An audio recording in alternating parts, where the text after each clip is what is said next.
day 1.5. I don't know where we are. I lost track at 9 o'clock yesterday morning. For those of you guys who haven't heard, we have a theatrical date for this movie, which we're really excited about, which is Halloween. And we're gonna, without further ado, bring to the stage director Alex Alja, star Dana Radcliffe, and novelist Joe Hill.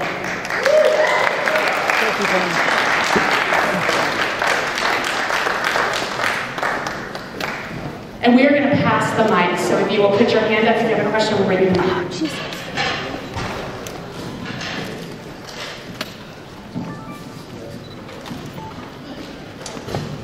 I'm going to play Doodle Jump on this one, is that okay?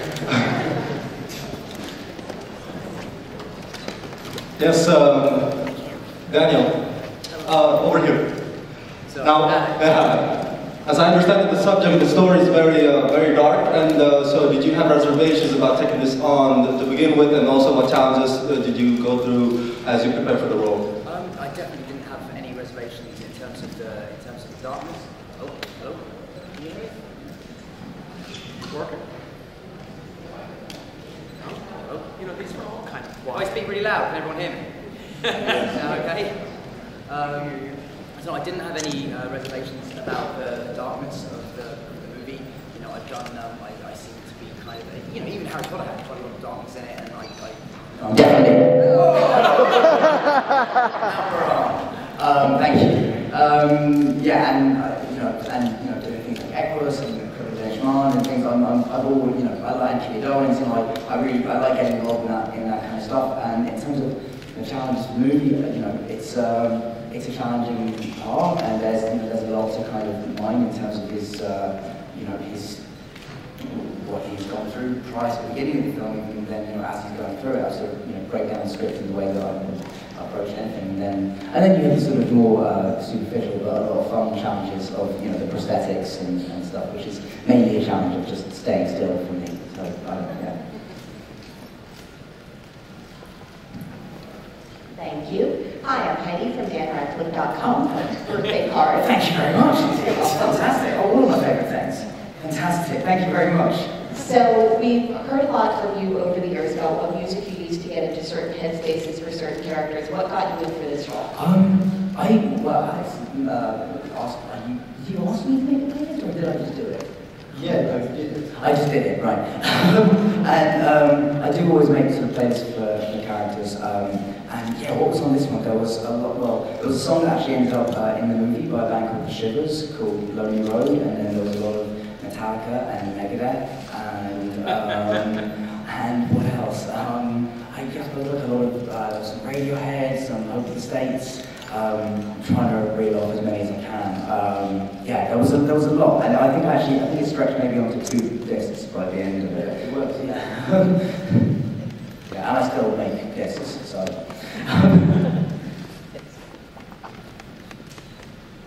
Someone say hipster? Hi, I'm Corinne Ross from Spoiler TV. Daniel, what really excited you about doing this film? Right here. Oh, sorry. That's going to be a lot of that.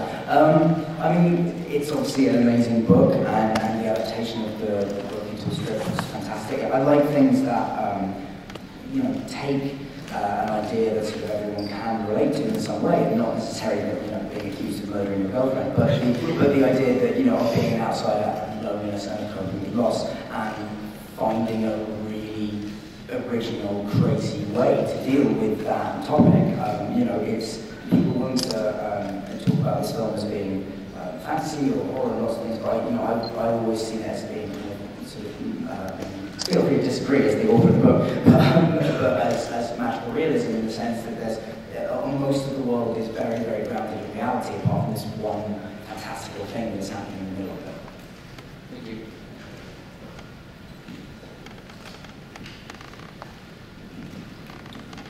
Hi, I'm Sierra from MuggleNet, and I just have a question for all 3 of you. In the film, there's obviously a fine balance between the darkness of Iggy's new demonic kind of persona and also his attempt to prove his innocence. From each of your 3 perspectives, having had a different hand in different ways in the film, how did you try to balance between those 2, or did you want to set that balance? What was your goal there? I think the story is less about, a murder mystery, less of a whodunit, and you know, more of a sort of thought problem. What would it be like to know the worst in the people you love? You know, to be faced with their worst secrets, their ugliest secrets and ugliest temptations. What would that do to you? Could you hold on to your decency? Could you still love them? And in the course of the story, it suffers a lot from the things he learns about the people around him. He endures a lot of punishment. But I do think that decency is resilient. And that, you know, one of the things, even though the film and the story are take us to some pretty dark places, I do think there's a suggestion there that you can love people even when you know their worst, and maybe not in spite of, but because of their flaws. So I think that's sort of hopeful. Yeah, you were talking about the demonic new personality, but in fact, he's not changing himself. He's like, you know, physically transforming into the devil, and he stayed the only character that stayed himself through the whole movie, you know, and that's very interesting because it's the world around him that turned into hell, and not himself. And that's really about that trip through, you know, through the fire. That, like, I mean, I think was really interesting for the character. I mean, yeah, I totally agree with what I said. For me, there is always something, you know, more interesting about art that is, you know, multifaceted and has a dark side and it's more true to life, even in this, you know, very heightened world. So in the film, you know, you can't, you know, he's a true anti-hero, and he is absolutely good, and you should root for him, and you should, you know, be with him all the way. But that's not to say he doesn't do some, you know, questionable things. But even he questions them. You know, it's not consequenceless. It's also. And it's not without consequence, and you know, and that's he learns from that, so that, you know, he can be in some sense redeemed by that. You know, I just want to throw out there, you know, one thing that you see in a lot of film today is, you know, movies and stories that really only take you to one place. They really only do one thing. Horror movies that are only just scary, and, you know, action films that are only about buildings exploding. And it's interesting to me that, you know, in the course of the novel, Ig experiences a lot emotionally. You know, grief, rage, despair, delight, madness. And the film took him to all those places and sort of refused to just stay in one box. And the other thing that I'd say is that is kind of amazing is just, you know, it covers this huge emotional landscape in the course of the book. And Dan went to all those places in the course of his performance and made it look easy.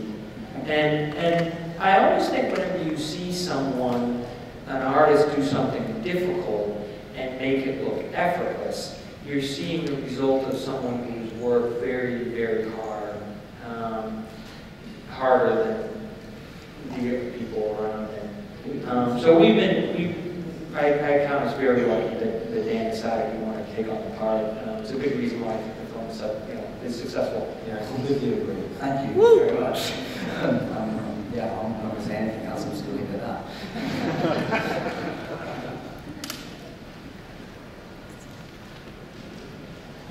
He didn't have to turn out like this, you know. He could have a reality show, you know, and you know, we do a recreational club on the weekends, and you know, yeah. For Daniel and Joe, it seems like when the truth starts coming out, the people who are telling the truth seem like they don't even understand the words they're saying. Daniel, how did you discuss that with your co-stars in those scenes? And Joe, how's that presented in the book? Well, I actually think, you know, I should maybe refer this to Alex, just because he, you know, he was the person that gave the notes on how, you know, the play the horns. Yeah, I mean, really it's, the effect of the horns is very particular in a way that it's somehow you forget about them first. And then you are like, you have that rush of like sharing worse thoughts, what you have the most like inside, and you kind of like seek for the blessing of him to say, yeah, it's okay. You know, it's somehow like a this kind of a reaction. So it's almost like an excitement. That was the note that I was giving to the other characters. Like, you have to share the word thing with an excitement. That was like the most thing. It's like you almost happy to reveal this awful things.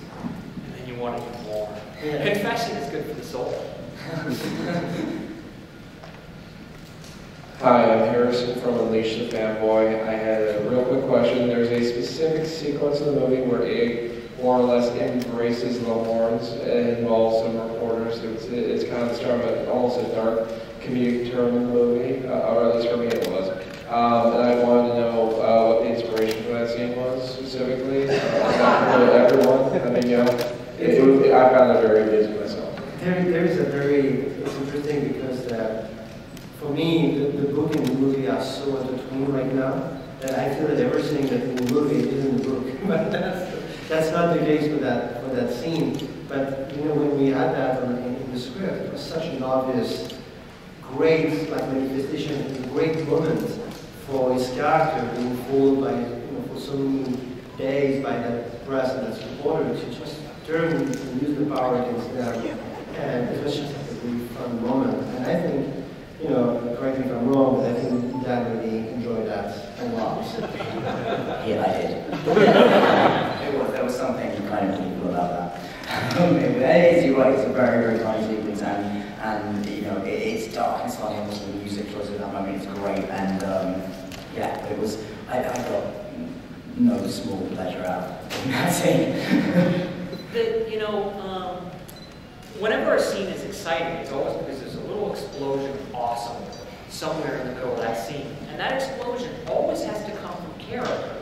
You can't stick it in with CGI. It's not a trick of lighting. You can't do it with editing. It has to come organically out of character. I mean, 180 degrees different, completely different kind of film. If you look at the Avengers and Joss Whedon's work, and you think about the great moments of the Avengers, it's never about someone hitting someone. It's always about someone saying something. They say something, and you go, oh my God, that's awesome. That's what I didn't know they would say that, but that's awesome.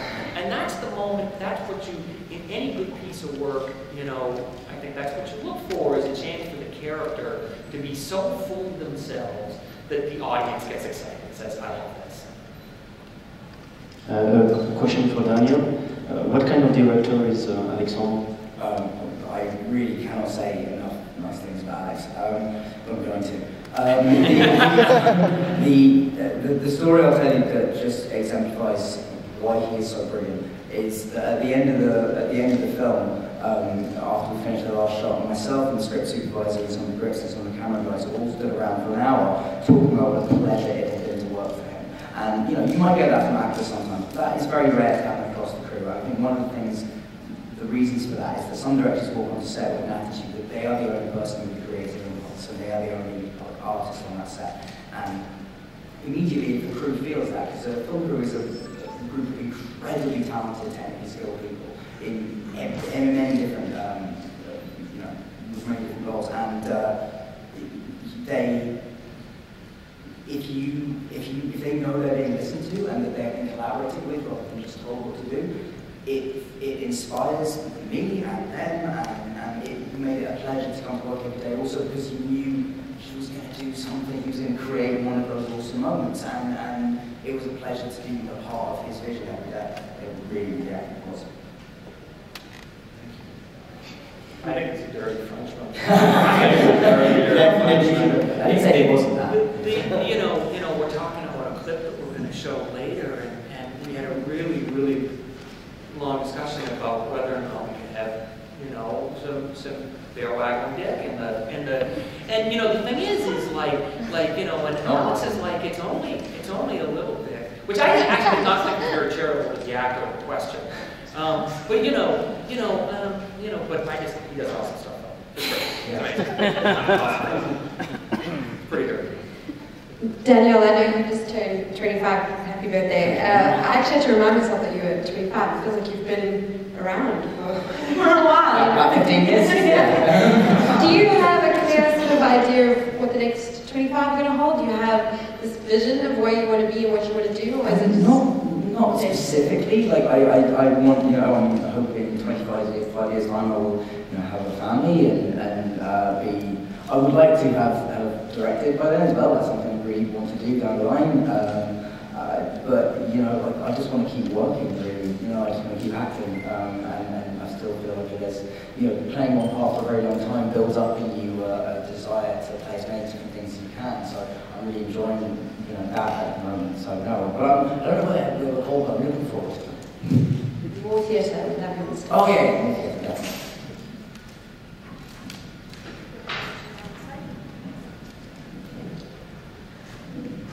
Well, Daniel, having done 8 adaptations of another very famous book series, how different was the adaptation process of Horns? You know, I wasn't really, you know, closely involved with the adaptation process of either of the films, but I mean, I do think that there is Potter and a few, you know, Lord of the Rings came out at the same time initially, and you know, a few other famous book to movie transitions, I think, have adjusted people to the idea that, you know, as wonderful as all books are, and as much as we'd like to put everything in, things do have to slide around and move and shift slightly. But I think, you know, the tone of the film remained absolutely true to the tone of the book. And just building on what Joe said earlier about it being so many different genres and styles, I do think some filmmakers would have come to that and just gone, okay, well, you know, for the sake of ease, I will just make it a horror. Well, not really that but you know, just make it horror and take out the comedy or take out the romance or something like that to make it sort of simpler. And you know, Alex never shied away from any of that, and I think you know, I'll leave it to you to talk about the adaptation of that. Yeah, that was the most exciting part of making this movie, was to respect the emotion I had when I was reading the book, was really to be sure that we were going through that full spectrum of different genre and tone, and keep them and make them like exist together in a very organic way. That was like my goal and the challenge of making this movie. I think the movie's a lot more fun than the book, actually. But that one post. Yeah. Go ahead. Me next? Yeah. For each of you, if you were able to go around on either the exhibition floor or just walk around San Diego right now as a fan, what would you be dressing as? Well, half an hour ago I did exactly that as Spider-Man. Brilliant. So head to toe, yeah. Everybody else? Yeah, I would love to do like a Jack Lawrence axe. Kind of like I'd like to see it. Guillermo del Toro has like his sort of private museum on the floor, where he has some of his stuff he's collected, his drawings and everything. And I guess you go through and you're surrounded by moth sound, you know, like thousands of moths all around you. I kind of like to creep through that. Oh, there's a thing where you could be like in the alien egg and then gives birth to you, and that would be kind of cool. I'm not gonna wait for ectoplasm. I also posed in the Sharknado 2 poster, which was pretty awesome. I'm excited for that. And what did you think of Sharknado 1? I loved it. That's why I'm so excited about Sharknado 2. I say that without, like, you know, unironically, but I really, really enjoyed it. It was fantastic. Okay. I'm Isis Nocturne with WeedNopolis.com. First, happy birthday, Dan. Thank you. And I was wondering how you connected to the symbolism of the film, because I don't want to spoil anything, because I thought it was fantastic and I got to watch it last night. Cheers. I mean, I've always been, you know, I'm not a religious person, but I've always been fascinated by the mythology and imagery in you know, all religions. You know, particularly, you know, Christianity's got some fantastic stuff in there. And so yeah, it's you know, that was. And actually, weirdly, when we first met, we had like a discussion. I was worried I came off a little bit creepy about the role and my kind of obsession with the devil as a character in literature and music, obviously, as well. A lot of books like Master and Margarita, and you know, he is traditionally this very, very charismatic character, so I was, you know, very excited to play him. Was there a second part of your question? No, it's more, I thought about because of certain physical creatures that were in the movie, and a moment where I went, oh my god, this looks like a reference to Very Quiet with Harry Potter. It's not, that's the thing, no, those were all in the book. You know, you can correct me if I'm wrong, but getting me to wear yellow and red was in no way Harry Potter reference. No, it's not. But it definitely has been read into like that or something, but I promise you I'm not like I'm not, you know, referencing my other work in other No, things. it wasn't you, it was a moment in the film, a certain thing happens with the creatures. When we start, Really yeah. anything. But then, Just the pop. The snakes were also like I thoroughly enjoyed. I had, you know, a 6 foot long Python rabbit for like the last half of the film, which is the best prop any actor can ever have. And so there's no acting required when you're wearing a snake. And what else? I mean, I feel like I have another bit of an answer to that first question you asked about something. Well, yeah, there is also a lot of symbolism that got built into the movie, and maybe I should be telling you this, but there's like to go and do a bit of work looking it up. But like all of one of my favorite things, all of our license, but all the drivers' registration plates in the movie are Bible verses, which relate very specifically to all of our characters. So there's something for people. There's many things for people on the second watch. We dropped as much as like you know, like symbolism that we put in the movie, and the book was already, I mean, like you know, like the name meshes, the Gideon. Yeah. I mean, there's so many already, and we just wanted to go more, and without making it a statement, but just be sure that we really bring to the as much as we can into the curriculum. But you know, I learned a lot from reading J.K. Rowling as a storyteller. You know, I still feel like I'm still learning. You know, and you know, and I was in love with those books as anyone and stuff, and you know, so. I don't think that there's any intentional echoes whatsoever in the film, but you know, but good storytelling influences good storytelling. Daniel, you played in The Woman in Black too. Are you attracted by supernatural movies, fantastic movies? Yeah, I mean, I think I do. I like the genre because anything can happen in it, and you know, that you sort of, as long as you play by your own rules, you can sort of do whatever you like. But yeah, I mean, it's not an intentional thing that I'm like picking all this really dark work, but I do. Yeah, I guess I enjoy it, and you know, there's it's also it's interesting because people do talk about, you know, Women in Black and then Frankenstein as being things that are sort of all of one genre, but actually they are. I mean, Woman in Black is the most traditional horror film you can sort of get. The Horns is the least, and you know, with a film like Frankenstein, it sort of more falls into the kind of adventure category than anything else. I hope it's going to be a great film. But yeah, so I can't explain my attraction to art material, but I don't think it's going to end soon. We have time for 2 more questions. I think we already have one mic over there. Hi, Sophia Ritchie from over here. Sophia Ritchie from Entertainment Monthly. Joe, you're a very visual and visceral writer. We've even seen like really great graphic novel work from you with Lock and Key. I want to know what about Alex's personal aesthetic made this such a great combination, because the film is gorgeous. It's visually just amazing film. What about this combination, Dan included, made it such a great success? Well, I agree that Alexander made a work of tremendous beauty. You know, I've said a couple times that I don't feel like he just directed a film, he painted one. You know, and I remember being on the set for one day, and they were shooting a scene where a kid has to ride a shopping cart in his underwear down the chute. And everything is chaos, but sort of beautiful chaos. And, you know, and Alex is sort of everywhere. He's behind the camera, he's talking to the actors, and you know, there's a feeling that nothing is controlled. And then suddenly he says action, and there's this tremendous quiet. And I noticed that there were 2 hills, and the sun was in a perfect notch between the 2 hills, flooding the scene with this creamy, beautiful light. And I thought, wait a minute, did he plan that? did he know the sun was going to be there then?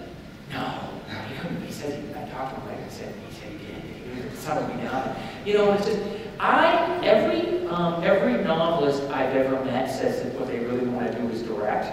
I think it takes a particular visual talent and also an ability to take a beating, because there's a lot of people who question your choices, and to do anything good, you have to have the courage of your convictions. And you know, and Alex brought his beautiful eye, his beautiful sensibility, and his courage to the film, and that was much to our benefit. You know, it turned out really well, and largely because he insisted it had to be good. Thank you very much. Hi, this question is for Alex. Hey Alex, first of all three of you, tremendous job on Lawrence. The movie's incredible. And Alex, you're one of the most visually striking directors of the last several years. You know, your movies are very distinct looking, they have a particular style, and Lawrence was definitely no exception. But I know you're also working on your own kind of version of the Cronenberg classic Scanners. And I was wondering if you could tell us a little bit about that, and also the Pyramid. See, I just put you right on the spot. That was the sound of me wetting myself. I've always been like a huge fan of Cronenberg, especially like Scanners, that I think is one of the best world and the best universe that have been created. And it's been a few years that I'm like trying to figure a way to create a TV show, and we are working on that right now. I cannot reveal too much. Hopefully next year here in the same place we'll be revealing a lot. But yes, this is definitely something that I want to do next. It's going to be so good your head's going to explode. All right, thank you guys for coming. If you're heading to our panel, we'll see you in Hall H at 3 o'clock. And also, we're debuting our trailer this afternoon, so we'll be sure to send that out to all of you guys tomorrow.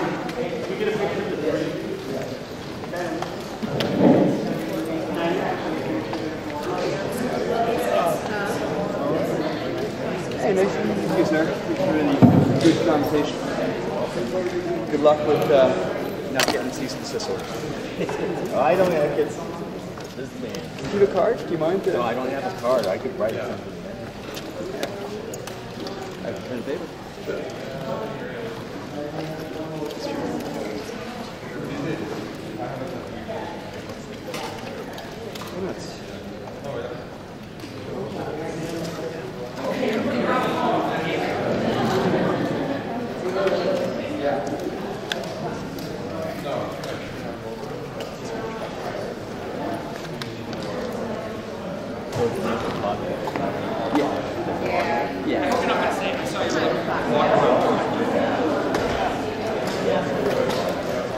Did you guys like that?